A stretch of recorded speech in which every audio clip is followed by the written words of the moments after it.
সামাজিক প্রস্তুতি, সামাজিকভাবে আমরা অনেক প্রস্তুতি নিতে পারি। সামাজিক সংঘবদ্ধ হয়ে আমরা অন্তত রমজান মাসে যেন মানুষের জন্য রমজানের রোজা পালন করাটা সহজ হয়, এজন্য আমরা কিছু পদক্ষেপ নিতে পারি।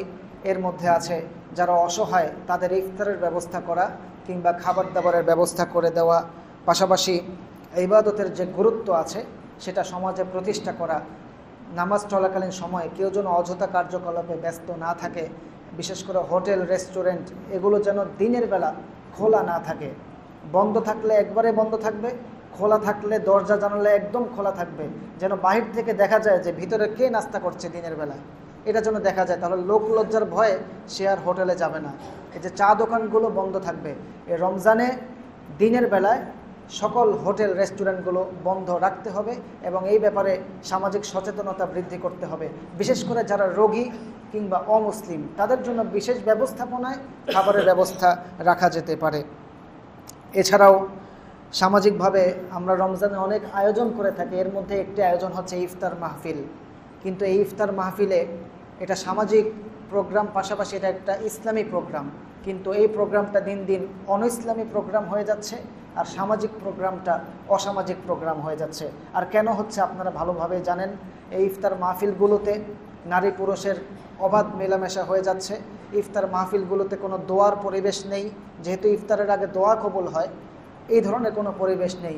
এটা হয়ে গেছে একেবারেই খাবার দাবার ভরিভোজের অনুষ্ঠান। এই জন্য ইফতার পার্টিগুলো এটা যেন একটা গাম্ভীর্যপূর্ণ ইফতার মাহফিল থাকে, সেখানে দোয়ার ব্যবস্থা থাকবে, রমজানের কিছু শিক্ষার আলোচনা সেই মাহফিলগুলোতে থাকতে পারে। এভাবে কেউ যদি ইফতার মাহফিল করেনও অবশ্যই রমজানের যেন কোনো ক্ষতি না হয়, কিংবা রমজানে যে কাজগুলো করা উচিত না, সারা বছর যে কাজগুলো উচিত না, কিংবা কোনো ধরনের কবিরা গুনাহ হয়, এই ধরনের কাজ আপনারা ওই ইফতার মাহফিলগুলোতে করবেন না। এছাড়াও আমাদেরকে অর্থনৈতিকভাবেও কিছুটা প্রস্তুতি নিতে হবে রমজানে।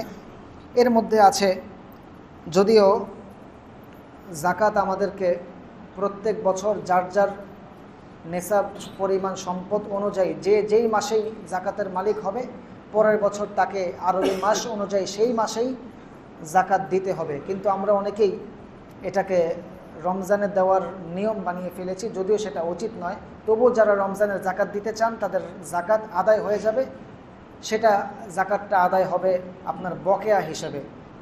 ধরুন আপনার জাকাত ফরজ হয়ে গিয়েছে রজব মাসে, আপনি সেটা দিচ্ছেন রমজান মাসে, 2 মাস লেটে আপনার জাকাত আদায় হচ্ছে, তাও আদায় হয়ে যাবে। এজন্য রমজানে অন্তত যারা জাকাত দেন নাই, জাকাতের সময় চলে গিয়েছে, জাকাতগুলো হিসাব করে দিয়ে দিবেন। রমজানের শেষে ফিতরা আদায়, এটার ব্যাপারেও যখন ফিতরা নির্ধারণ করা হবে ওই অনুযায়ী আপনারা পরিবারের পক্ষ থেকে প্রত্যেক সদস্যের মাথাপিছু ফিতরা আদায় করে দিবেন। পাশাপাশি হারাম উপার্জনে যারা লিপ্ত, এই রমজানে তাওবা করে সকল ধরনের হারাম উপার্জন থেকে নিজেকে বিরত রাখতে হবে। এই হারাম উপার্জন আপনার জাহান্নামে যাওয়ার কারণ। আর কোন পথে কিভাবে হারাম উপার্জন করা হয় এটা আমরা সকলেই ভালো জানি। এখানে ফাঁকিবাজির কোনো সুযোগ নেই, কোনো ফাঁক ফোকর নেই, একদম সুস্পষ্ট কোন কোন কাজগুলো অর্থনৈতিকভাবে উপার্জনের ক্ষেত্রে হারাম, এটা আমরা সবাই জানি। এজন্য যার যার অবস্থান থেকে তাওবা করে এই ধরনের কর্মকাণ্ড থেকে বিরত থাকতে হবে। পাশাপাশি